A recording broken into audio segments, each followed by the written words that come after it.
Hi, I'm your host Vasco Duarte. Welcome to the Scrum Master Toolbox podcast, where we share tips and tricks from Scrum Masters around the world. Every day, we bring you inspiring answers to important questions that all Scrum Masters face day after day. Hello, everybody. Welcome to one more Success Thursday. This week we have with us Mustafa Ergun. Hi, Mustafa. Welcome back. Vasco, thank you. So, Mustafa, on Thursdays we talk about success for Scrum Masters, but before we dive into that, we talk about one of the tools we use to try to reach that successful outcome for our work, and that's, of course, the retrospective. So share with us, Mustafa, what's your favorite retrospective format and why? Oh, I would say there are more than one, and there are many different for sure. So one of the key thing that I like about like the successful retrospective or fun way is to to see the fully engaged team that are all like they're jumping in and share. So sometimes, in addition to reach that potential, sometimes as a Scrum Master, I facilitate the session, and sometimes, like they're volunteer to run their own session and come up with their own imagination. So when they bring their own imagination into the picture, so we had a lot of, like the different great retrospectives. So some of them come to my mind is that, to having the Monopoly style retro, like the Monopoly board game. So we just, implement those Monopoly board into the retrospective game. So, like we're playing the game virtually all together. While we are playing, we are doing actual retrospective and, the having that conversation around that. Sometimes, it depends upon people's favorite, like the TV shows or movies. Sometimes we implement those movies and TV series into the retrospective format.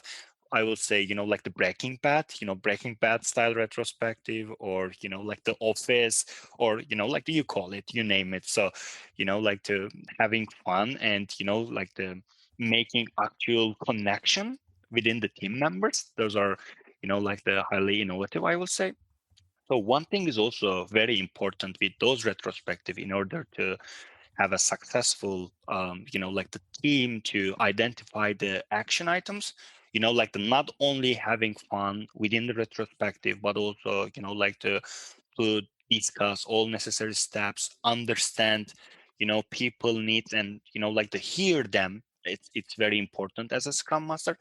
Then with their input come up with the like the action items out of retrospective to implement in the next sprint or so.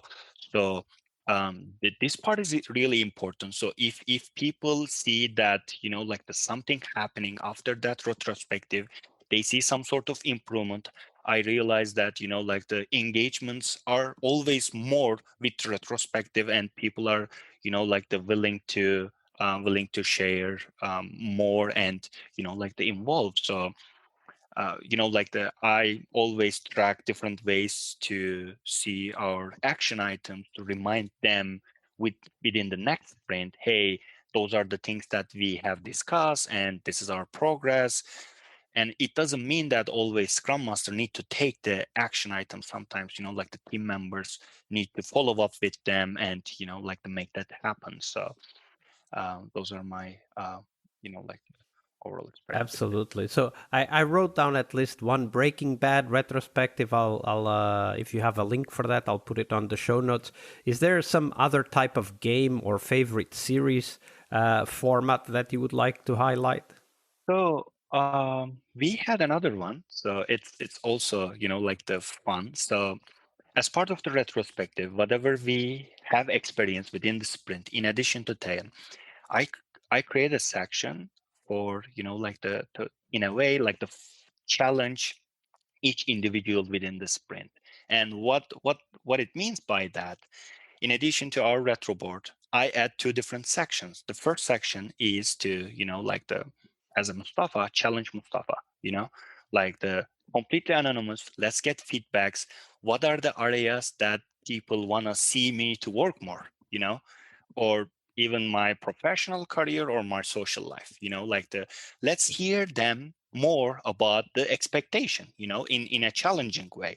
And in addition to that, in the second section, in each retrospective, we are focusing on one individual and we are asking a role-based question, you know, what does a Scrum Master do for the team and organization? That's what I asked this question, in addition to challenging part, because this is a great opportunity for me to understand the team expectation from me, and also it's great way to learn about all those feedbacks, and if I miss anything, that's a great reminder for me. And it's a part of our the continuous development as a team, and also let's we hear all those perspectives from different associates, completely anonymous, and understand more from each other. Absolutely. Those are great ideas. Absolutely.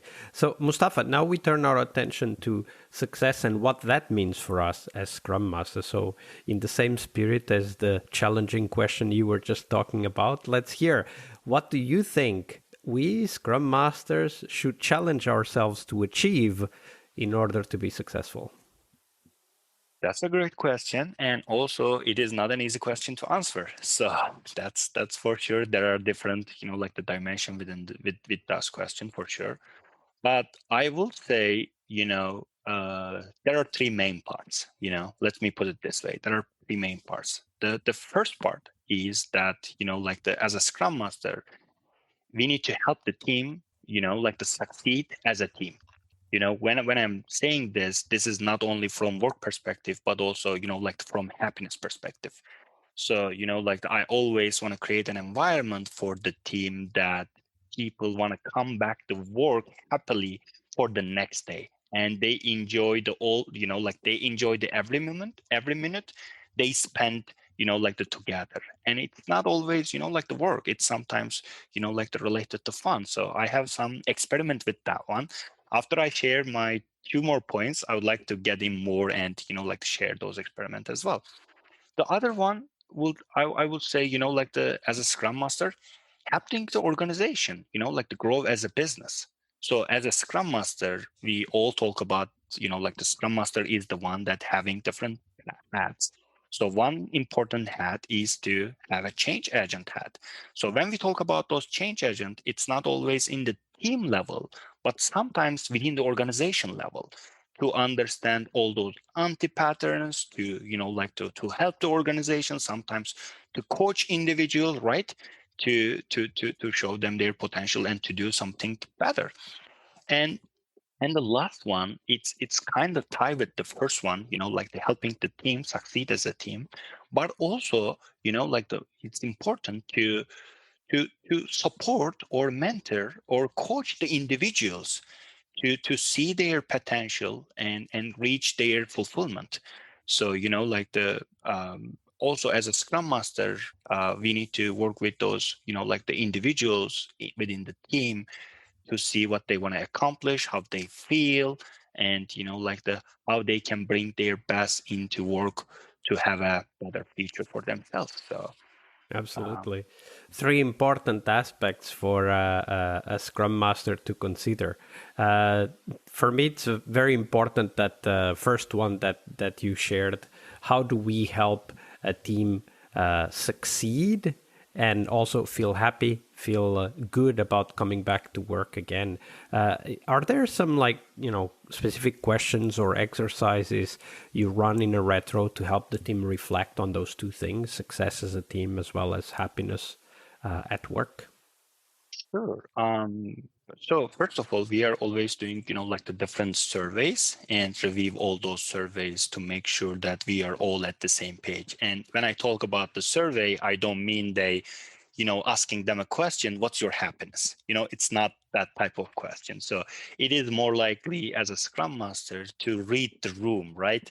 In the virtual world, it is sometimes hard. So one of my, the specific observation with that after this COVID situation hit us, so we all, to start to work, virtually. So it with that moment, it it was a tough moment for all of us. Like the people start to work from home, people have different responsibilities at home.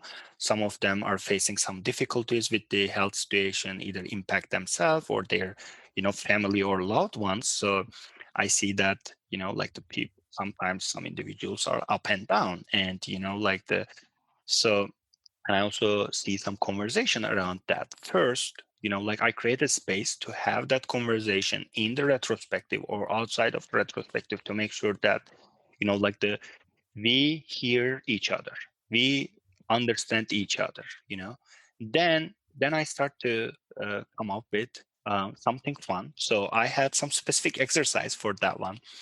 One of them is to come up with the half day Friday, as part of the sprint. While we are planning the sprint, as part of the sprint planning, before we hit the start, like the sprint. So we are having a conversation with the team to see, like the which Friday we want to use as half day, Of course, the expectation is to work, like the 40 hours technically within the, within the week, but we empower the team to make their own decision to, like to complete their 40 hours, whenever they feel more comfortable. Okay. And we are not asking them when they did it. We trust them. We believe in them.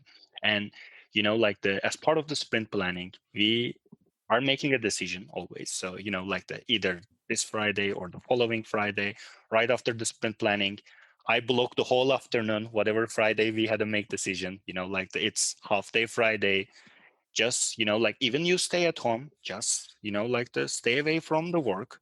Just either, like the being into the Netflix, or, like to do some reading, do personal, Go like walking development, or outside go walking outside. because we spend Exactly. so much time sitting down these days. Exactly. Whatever you want to do it, like you call it. So that was one thing. So it went really good. And like the time to time, either in my one-on-one with my team members or different survey, I see the reflection of the happiness within the team. So that was great. And the other one, it's um, it's it's actually it's really fun. So like the working from home, like the kids are part of sometimes in the meeting. Like they're just showing up, they just show their face, they just like the want to share something, and like the birthdays are important for them. Like the everyone, it's very important.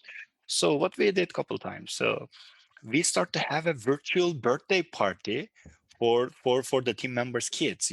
Like I start to ask them, like when is the birthday, then like the set at 30 minutes as a team to have a virtual birthday party. Like we invite all those kids, like whoever has kids in the team, in the call.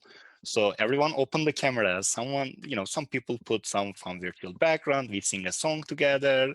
We ask, what they want to become in the future, or so, like how do they see, like some question to them. They ask us some questions. So that was a great interaction and engagement. So like it was, even though it's a 30 minutes, it's a great, like a way to like slow down the work, to have fun, to learn more from kids perspective, and then like focus back the work. So Yeah, absolutely. Great ideas, especially in these COVID times. Thank you for sharing that, Mustafa. you're welcome. Part of a successful Scrum Master job is to help the product owner. Tomorrow we explore that critical role in Scrum, the product owner role.